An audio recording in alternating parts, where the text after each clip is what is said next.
Дорогие земляки, сейчас я нахожусь в Женеве на специальной сессии ООН по защите прав и свобод этнических и религиозных меньшинств. Здесь я представляю Федеральную лезгинскую национально-культурную автономию, в которой я являюсь вице-президентом. Самой большой проблемой нашего народа является его разделенность между Россией и Азербайджаном. Дело в том, что разделенные части нашего народа сталкиваются с вопросами сохранения родного языка, сохранения родной культуры, культурного обмена и взаимодействия через государственную границу, преподавания родного языка в школах.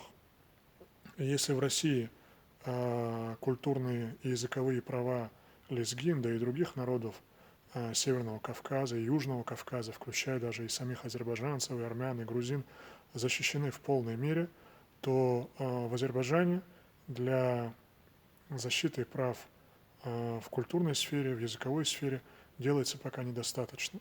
И мы призываем наших земляков, наших соплеменников поднимать вопросы того, чтобы власти Азербайджана уделяли большее внимание вопросам изучения родного языка разделенными народами Дагестана, к которым, кстати, кроме лезгин относятся и аварцы, и цахуры, и рутульцы, уделяли бы должное внимание развитию родной культуры народов Дагестана, которые также являются коренными для Азербайджанской республики, и предоставляли бы им такие же права и свободы, которыми пользуются азербайджанцы, проживающие в России.